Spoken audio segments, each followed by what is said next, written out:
श्री शेरावाली माता रानी की भक्तों, स्वागत है पंडित अनुकूल मिश्रा शास्त्री वीडियो में। भक्तों, आजकल नवरात्र चल रहा है। नवरात्र में अगर आप चमत्कारी मंत्र माता रानी का अगर श्रवण कर लेते हैं तो आपका भाग्य उदय हो जाता है, आपके पुत्र की किस्मत पलट जाती है, पूरी दुनिया आपकी तलवार चाटेगी, इतना पैसा आपके पास आएगा।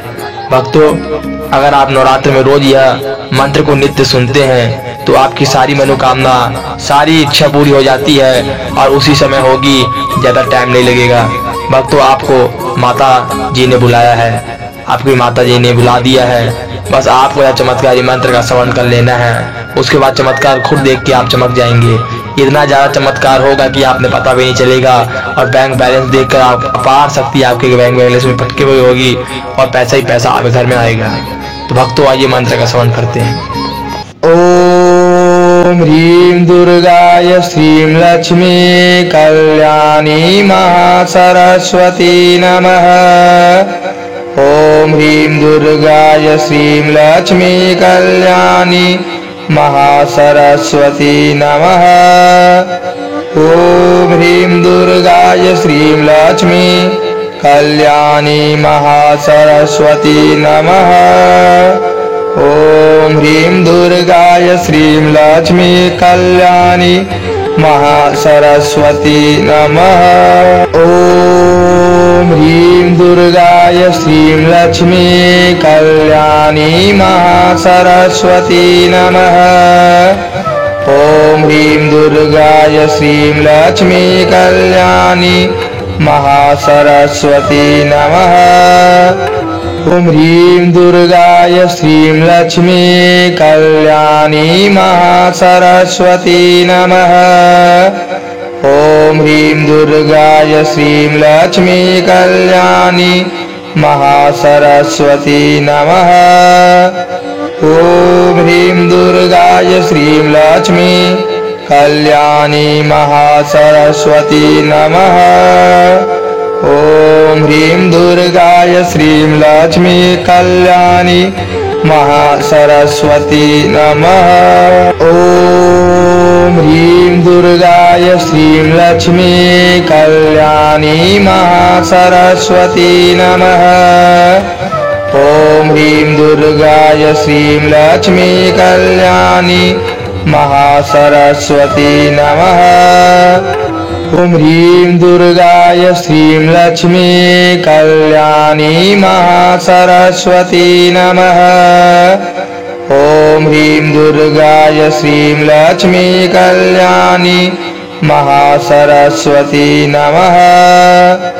ओम ह्रीं दुर्गाय श्रीं लक्ष्मी कल्याणी महासरस्वती नमः। ओम ह्रीं दुर्गाय श्रीं लक्ष्मी कल्याणी महासरस्वती नमः।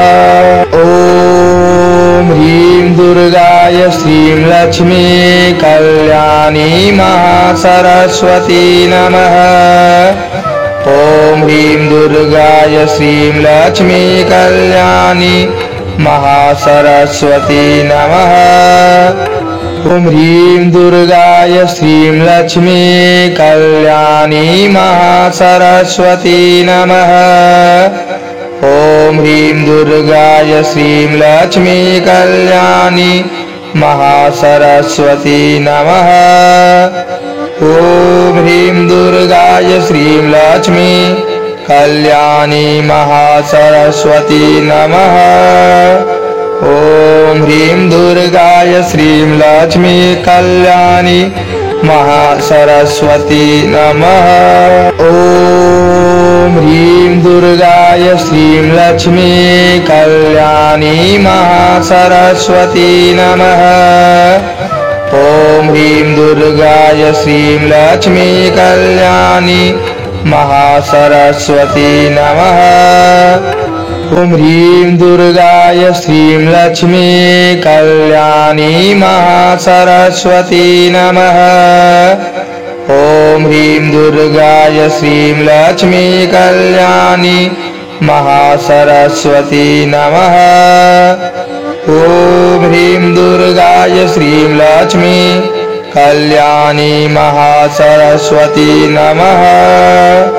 ओम ॐ ह्रीं दुर्गाय श्रीं लक्ष्मी कल्याणी महासरस्वती नमः। ॐ ह्रीं दुर्गाय श्रीं लक्ष्मी कल्याणी महासरस्वती नमः। ॐ ह्रीं दुर्गाय श्रीं लक्ष्मी कल्याणी महासरस्वती नमः। ॐ ह्रीं दुर्गाय श्रीं लक्ष्मी कल्याणी महासरस्वती नमः। ॐ ह्रीं दुर्गाय श्रीं लक्ष्मी कल्याणी महासरस्वती नमः। ॐ ह्रीं दुर्गाय श्रीं लक्ष्मी कल्याणी महासरस्वती नमः। ॐ ह्रीं दुर्गाय श्रीं लक्ष्मी कल्याणी महासरस्वती नमः। ॐ ह्रीं दुर्गाय श्रीं लक्ष्मी कल्याणी महासरस्वती नमः। ॐ ह्रीं दुर्गाय श्रीं लक्ष्मी कल्याणी महासरस्वती नमः। ॐ ह्रीं दुर्गाय श्रीं लक्ष्मी कल्याणी महासरस्वती नमः। ॐ ह्रीं दुर्गाय श्रीं लक्ष्मी कल्याणी महासरस्वती नमः। ॐ ह्रीं दुर्गाय श्रीं लक्ष्मी कल्याणी महासरस्वती नमः। ॐ ह्रीं दुर्गाय श्रीं लक्ष्मी कल्याणी महासरस्वती नमः। ॐ ह्रीं दुर्गाय श्रीं लक्ष्मी कल्याणी महासरस्वती नमः। ॐ ह्रीं दुर्गाय श्रीं लक्ष्मी कल्याणी महासरस्वती नमः।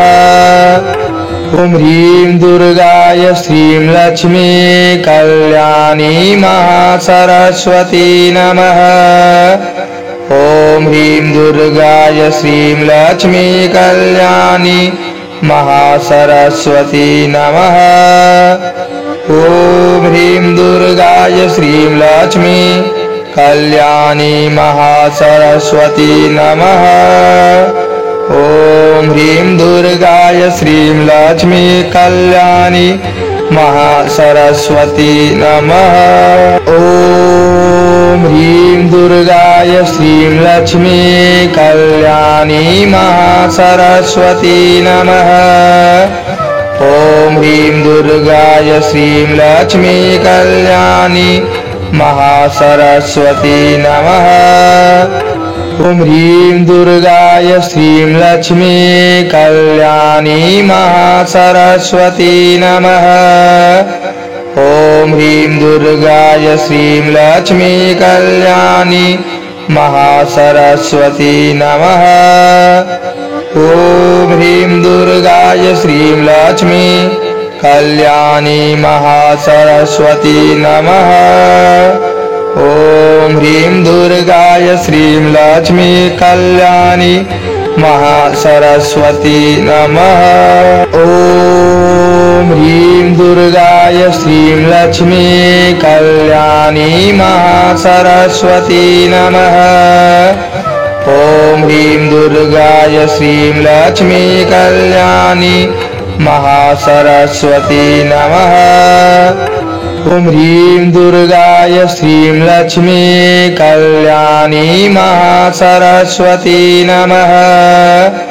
ॐ ह्रीं दुर्गाय श्रीं लक्ष्मी कल्याणी महासरस्वती नमः। ॐ ह्रीं दुर्गाय श्रीं लक्ष्मी कल्याणी महासरस्वती नमः। ॐ ह्रीं दुर्गाय श्रीं लक्ष्मी कल्याणी महासरस्वती नमः। ॐ ह्रीं दुर्गाय श्रीं लक्ष्मी कल्याणी महासरस्वती नमः। ॐ ह्रीं दुर्गाय श्रीं लक्ष्मी कल्याणी महासरस्वती नमः। वीडियो अच्छी लगी तो वीडियो को लाइक कमेंट शेयर सब्सक्राइब जरूर कर ले और बेल आइकन दबा दे और हमारे चैनल को सपोर्ट करें।